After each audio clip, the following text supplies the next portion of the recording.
మరి కాసేపట్లోనే కావల్లో భారీ బహిరంగ సభ జరగబోతోంది. ఇందుకు సంబంధించి సర్వం సన్నద్ధమైందని చెప్పుకోవాలి. మేమంతా సిద్ధం పేరుతోటి 9వ రోజు జరుగుతున్న బస్ యాత్ర మరి కాసేపట్లోనే కావలి చేరుకోబోతుంది. ఇందుకు సంబంధించి మనతో మాట్లాడేందుకు స్థానిక ఎమ్మెల్యే మనతో పాటు ఉన్నారు, ప్రతాప్ కుమార్. ఆయనతో మాట్లాడదాం.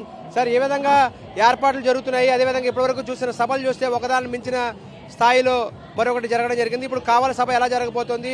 నెల్లూరులో ఇప్పటివరకు ఉదయం నుంచి చూస్తే కనుక మండు టెండర్లు సైతం లెక్క చేయకుండా వస్తున్న ప్రజలు చూస్తున్నాం మనం.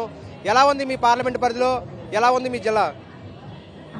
ఈరోజు ఉదయం నుంచి కూడా ఎక్కడ చూసినా కూడా జనసందోహం. రోడ్డు మీద వస్తామంటే పెద్దగంతా కూడా జంక్షన్స్కి వచ్చి జగనన్నని చూడాలని, ఒక అభిమానాన్ని చాటుకోవాలని ఈరోజు మాకు నెల్లూరు నుంచి కావలికి వచ్చేదానికి దాదాపు 4 hours పట్టింది. అంటే ఏ విధంగా అభిమానం ఉందో ఒకసారి అర్థం చేసుకోండి. అంతేకాకుండా ఈరోజు కావలి నియోజకవర్గంలో కావలి పట్టణానికి పక్కన బైపాస్లో జరుగుతున్న ఈ సిద్ధం సభకి ప్రజలు అత్యధికంగా పాల్గొంటున్నారు. దాదాపు 1.5 లక్ష ప్రజలు ఇక్కడికి రాబోతున్నారు. తొందరగా సభ కూడా ప్రారంభమవుతుంది. గౌరవ ముఖ్యమంత్రి గారు సభస్థలికి 5 గంటలకి రాబోతున్నారు. కరెక్ట్గా ఆయన ప్రసంగం కూడా 5 గంటలు స్టార్ట్ అవుతుంది. ఆల్రెడీ ప్రజలంతా కూడా వస్తున్నారు, చేరుకుంటూ ఉన్నారు. పెద్ద సంఖ్యలో కావలి నియోజకవర్గం నుంచి కూడా దాదాపు 50,000 పైచీలకు ప్రజలంతా కూడా దీనికి అటెండ్ కాబోతున్నారు. అదేవిధంగా ఇతర నియోజకవర్గాల నుంచి కూడా దాదాపు మొత్తం కలిపి 1.5 లక్ష ఈరోజు ఈ సభస్థలికి కాబోతున్నారు. అంటే జగనన్న చేసిన పథకాలు కావచ్చు, అదేవిధంగా జగనన్న ఏ విధంగా మంచి చేశాడు, ఇవన్నీ కూడా ప్రజల్ని బాగా ఆకట్టుకుంటున్నాయి. అందుకే ఈరోజు ప్రజలంతా కూడా కోరుకునేది జగనన్న ఈ రాష్ట్రానికి ముఖ్యమంత్రి కావాలి. గతంలో చంద్రబాబు పాలన చూసాం, ఈరోజు జగన్మోహన్ రెడ్డి గారి పాలన చూస్తున్నాం. చంద్రబాబు నాయుడు గారు మాకు అనేక అబద్ధాలు చెప్పి అధికారంలోకి వచ్చి మమ్మల్ని మోసం చేశాడు. జగనన్న ఏదైతే చెప్పాడో ప్రతి ఒక్కటి కూడా మాకు ఇచ్చాడు. అందుకే ఈరోజు జగనన్న వైఎస్ఆర్ కాంగ్రెస్ పార్టీ అన్న మాకు అంత అభిమానం అని కూడా చెప్తా ఉన్నారు. అదేవిధంగా అక్క జగమ్మకైతే ఈరోజు మా పిల్లల్ని చదివించేదానికి ఈరోజు ఒక భరోసాగా మాకు జగనన్న ఉన్నాడు. కాబట్టి ఈరోజు జగనన్న గారి ముఖ్యమంత్రి ఉంటే మా పిల్లల భవిష్యత్తు ముందు కూడా బాగుంటుందని ఈరోజు చెప్పడం. అంతేకాకుండా ఈరోజు రైతాంగం, ఒక పక్క రైతాంగం కావచ్చు, అదేవిధంగా ఏ గ్రామానికి పోయినా స్కూల్స్ కావచ్చు, ఆర్బీకే సెంటర్స్ కావచ్చు, సచివాలయాలు కావచ్చు, ఈ విధంగా ప్రతి ఒక్కటి కూడా ఈరోజు గ్రామాలు అభివృద్ధి చెందింది.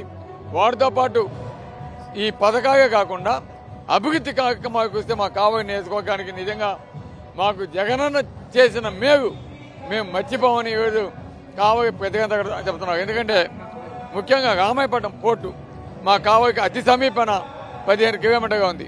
ఒక పక్క పోర్టు, ఒక పక్క ఫిషింగ్ హార్బర్ జోదిన, ఇవి రెండు కావడంగా ఈ ప్రాంతంలో దానికి అనుబంధంగా ఇండస్ట్రీస్ కూడా దాదాపు ఇప్పటికే 7,000 ఎకరాలు ఎక్వైర్ చేస్తున్నారు.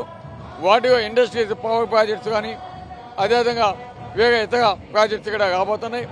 ఇవన్నీ కూడా రావడం వలన ఇక్కడ విద్యార్థులకి ఒక పక్క ఉద్యోగ అవకాశాలు, అదేవిధంగా ఫిషింగ్ హార్బర్గా మా మత్స్యకారులకి ఇక జీవనోపాధి మెరుగుపడటం, అక్కడ ఉన్న వారికి కూడా ఉపాధి కల్పన ఇవన్నీ కూడా రావడం, ఇవన్నీ కూడా చూస్తుంటే గతంలో ఏ ప్రభుత్వం కూడా చేయని విధంగా ఈరోజు జగన్మోహన్ రెడ్డి గారు మాకు ఒక పక్క సంక్షేమంతో పాటు అభివృద్ధి కార్యక్రమాలు చేస్తున్నాడు. కాబట్టి అటువంటి ముఖ్యమంత్రి మాకు కావాలని చెప్పి ఆయన చూసేదానికి పేదలు తండోపతండాగా రావటం. యాక్చువల్గా మేము బస్సెస్ పెట్టాం, బస్సులో 50 మంది పడతారు, 45 మంది పెడతారు. కానీ బస్సు 400 బస్సులు పెట్టినా కూడా ఈరోజు ఒక్కొక్క దాంట్లో 70, 80, 100 కూడా ఎక్కేసి వస్తున్నారంటే ఏ విధంగా అభిమానం ఉందో. పాజిటివ్ ఓటు తోటి ముందుకు వెళ్తున్నారు. మరోవైపున తెలుగుదేశం పార్టీ, జనసేన, బీజేపీతో కలిసి వస్తుంది. ఎలా ఉండబోతున్నాయంటే ఎన్నికలు? ఒకటి, ఈరోజు జగన్మోహన్ రెడ్డి గారు ఒకటే చెప్తున్నారు, నేను ఇచ్చిన పథకాలు మీకు అంది ఉంటే నాకు ఓటేయండి అని చెప్తా ఉన్నాడు. కానీ చంద్రబాబు నాయుడు గారు ఆ విధంగా చెప్పే దమ్ము ధైర్యం లేదు. ఈరోజు జగన్మోహన్ రెడ్డి గారిని ఒంటరిగా వచ్చి ఎదుర్కొనే శక్తి లేదు. అందుకే జగన్మోహన్ రెడ్డి ఎదుర్కోవాలంటే చంద్రబాబు నాయుడు గారు నేను ఒక్కడిని చాగను, పవన్ కళ్యాణ్ మీరు రండి, అదేవిధంగా బీజేపీ మీరు రండి అని అగెన్స్ట్ పెట్టుకుని ఈరోజు వాళ్ళందరూ కూడా కూటమిగా వచ్చి ఒక భగవంతుని ఎదుర్కొంటున్నారంటే వాళ్ళ బలహీనత అక్కడే అర్థమవుతోంది. అందుకే దీన్ని బట్టి జగన్మోహన్ రెడ్డి గారు ఈరోజు రాష్ట్రంలో వైఎస్ఆర్ కాంగ్రెస్ పార్టీ జగన్మోహన్ రెడ్డి గారి బ్రహ్మాండంగా వీస్తూ ఉంది.